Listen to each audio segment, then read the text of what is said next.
Hello, everyone. This is Elias Martin of CollectingJapanesePrints.com. Welcome to, well, today's not Wednesday, but welcome to Woodblock Wednesday, where we get together and discuss Japanese prints, paintings, history, and culture.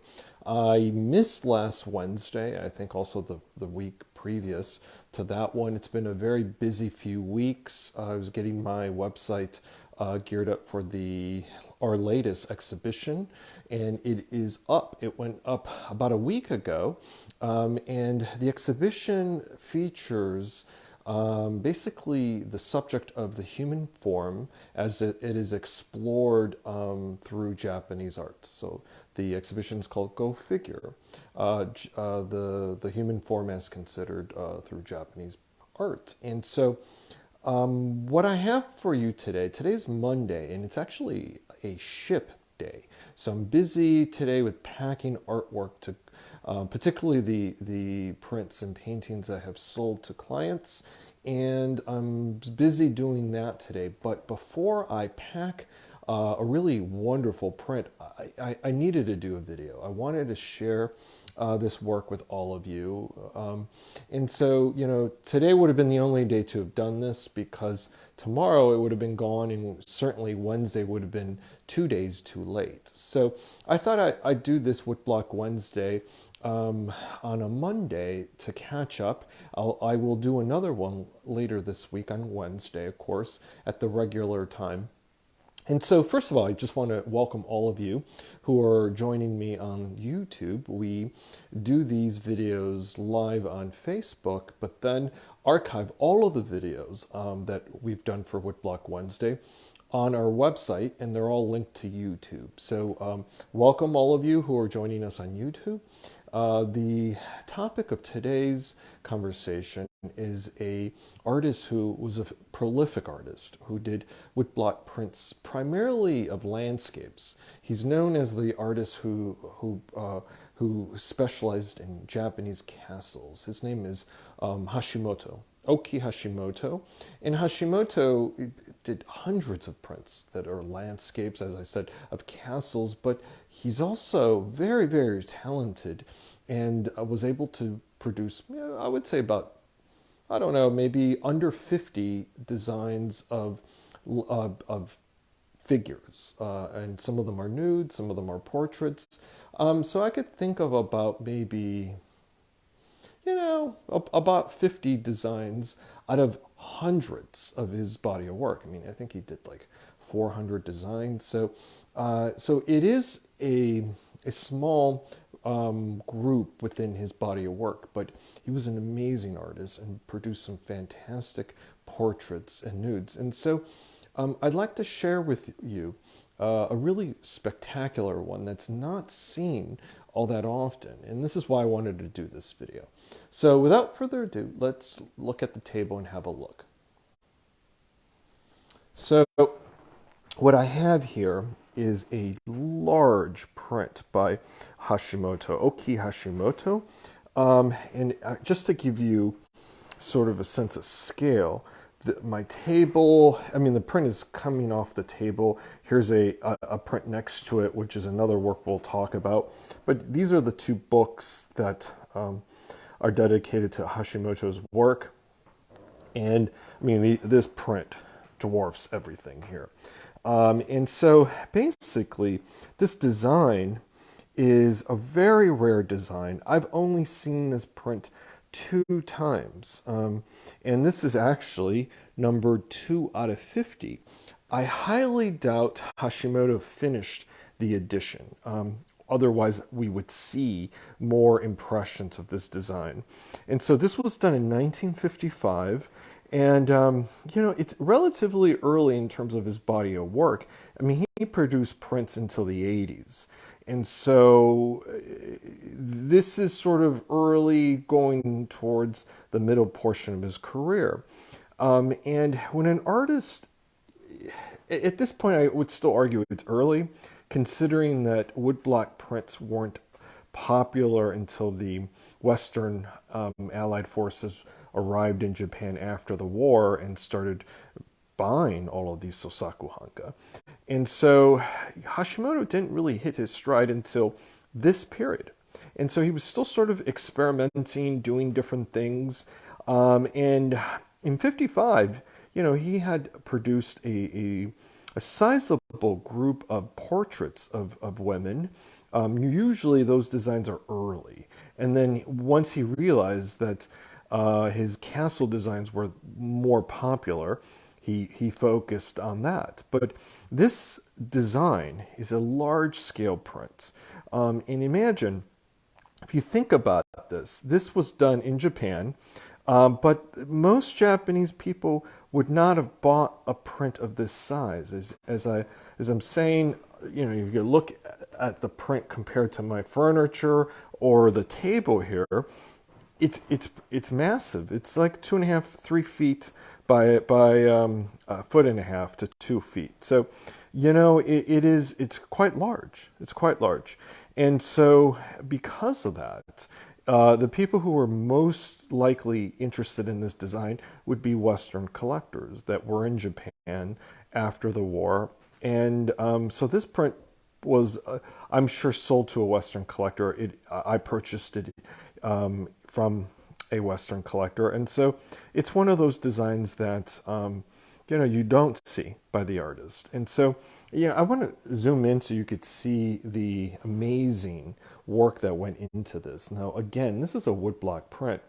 And these larger prints were usually made with plywood because it would just be so laborsome to carve out a plank of cherry wood, and it would also be very expensive. And a plank of cherry wood this large would be, as I said, extraordinarily expensive, very hard to carve because it's very hard wood, but also it would cost way too much money. And for Sosaku Hanga artists who, in the early part of the movement, were sort of starving artists. They weren't selling their artwork to a good amount of people. They were still, looking for clients. They were becoming more and more popular after the war, but the materials that they used were modest, and certainly something of this size would have been produced with plywood. And so, when we look at this design, you can see the carving here is really active. I'll zoom across. The coloration is bright and vivid. It's done in kind of like this mustard yellow, which sort of invokes a very bright sunshine that's coming across. Maybe later in the day, because you do get a sense of shadows here, which animates the composition even more. And he's being very playful, Hashimoto. He's added these interesting, really cute goats. They're sort of grazing in the background there, and there's one that's kind of inquisitive with his ears up. And then he has another one coming into the composition here. So the goats kind of add almost like a comedic relief to this. They also sort of help animate the composition, where the figures, the two female figures, are more sort of, she's sitting still, and this one that's standing up is sort of just like looking out into the to the right side, past the viewer. So, this design is beautiful. It's very active in terms of how it's carved. And then the printing style is also very loose. So let me just zoom in so you could see what I mean.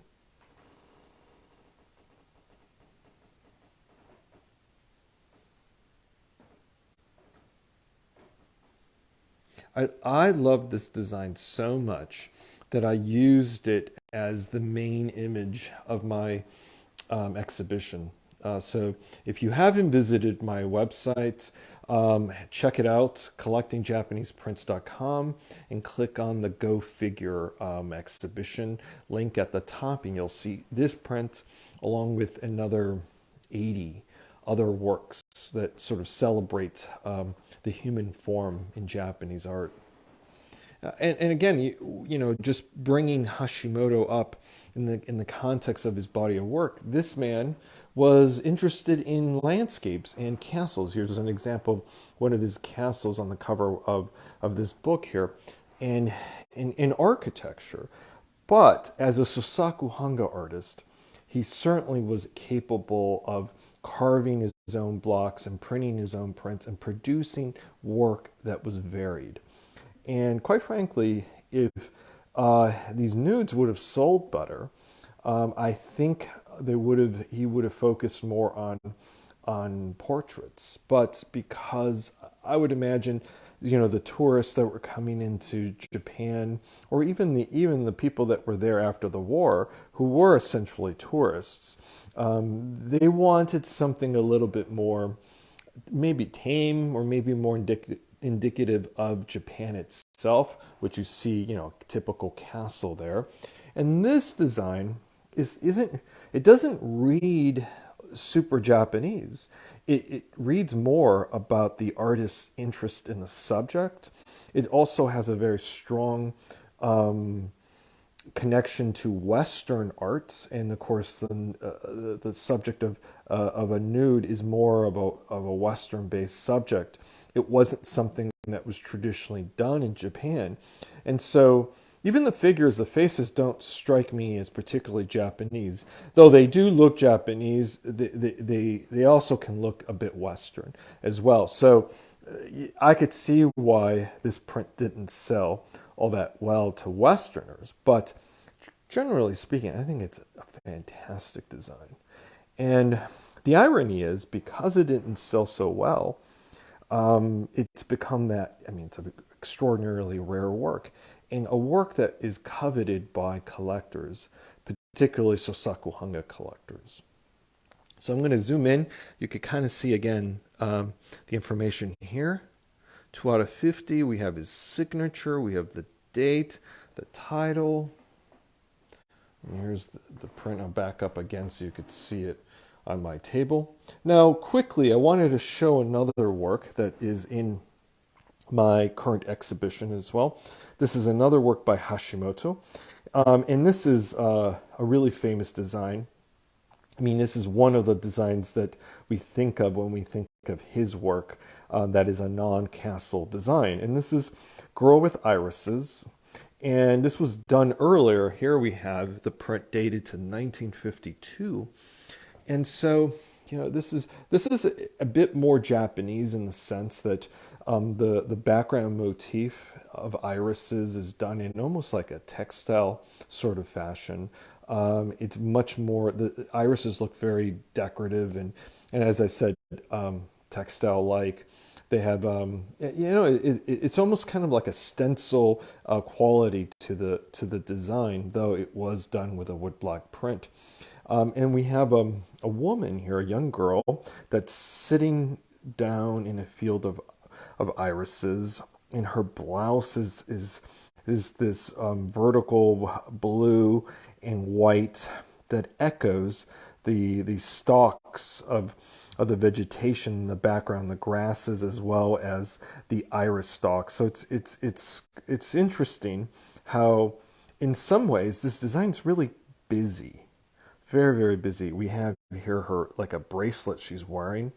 The white of the bracelet echoes again the stripes from her blouse, and the entire composition is very, very busy, but it works. It's active. It's alive. It has this sort of inner energy to it, particularly because of all of the lines that are going through the composition. And we have the same quality in this design in the background with all of the carving that Hashimoto did to produce the vegetation and the little shrubs and the trees overhead.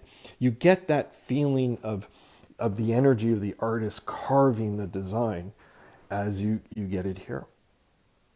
And so it's a very similar sort of technique, style, although the prints themselves are very, very different. And I should point out for connoisseurs who love this design and are always interested in learning more about earlier impressions. The earliest impressions of this design always bear a circular seal. The artist later changed his seal to a rectangle or square seal. And those are the later impressions, but this has the circular seal, so you know it's very early. And then, of course, there's the Taito is embossed into the print. You don't see that on later impressions. And when I say later impressions, this was one of the artist's most desirable prints, along with, you know, 2 dozen different castle designs that I can think of.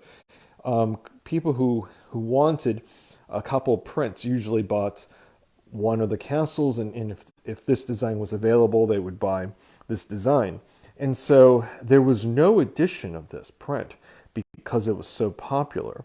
And so the way that connoisseurs identify early printings is the way that the work is executed. Usually the later prints are a little bit stiffer in the printing. The paper, by the way, is a little bit stiffer. This is though it's thick, the paper from the 80s and 70s is very, very stiff. You don't see any give in the paper. It's almost cardstock in some ways. It's very strange. And the seal, as I said, it's actually a square, and you don't see the embossing. So all of those things are absent on later impressions. So I just want to zoom in so you could look at the design.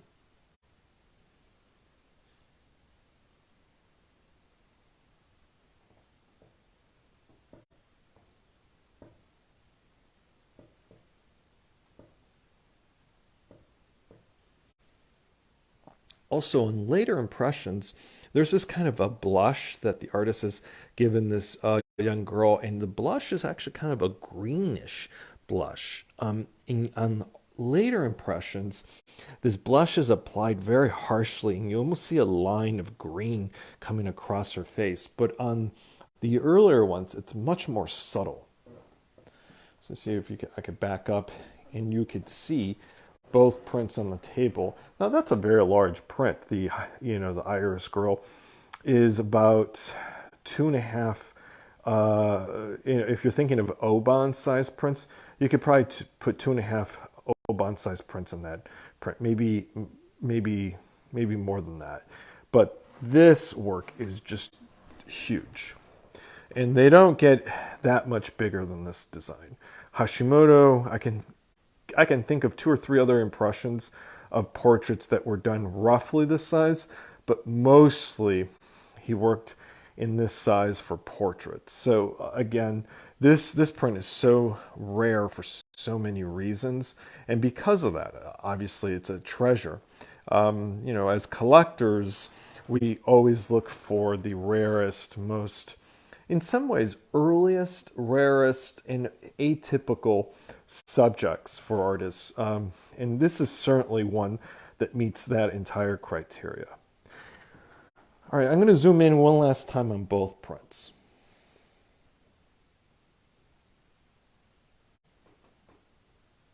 I mean, this is a really wonderful impression. So if you're interested in the Iris Girl, this is a wonderful example. They don't get any better than this one, and this one is currently available on my website. I also have some books in my bookstore on my website. I certainly have the Hashimoto Castle book, as well as this book. And so feel free to, go to my website, look at the books, send me an email if you're interested. And this print is going off to its new owner. So I'm packing this up today as soon as I finish this video.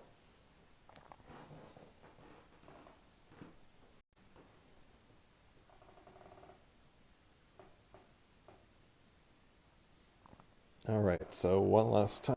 I got the table there. Well, I want to thank all of you for joining me today on a Monday edition of Woodblock Wednesday.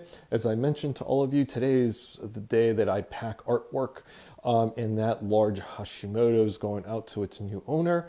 So I'm sure he's looking forward to receiving it. But I thought I really need to do a video of this print to share it with all of you before it goes out. So thank you very much for joining me and checking that out. We will go live on Wednesday for our next installment of Woodblock Wednesday.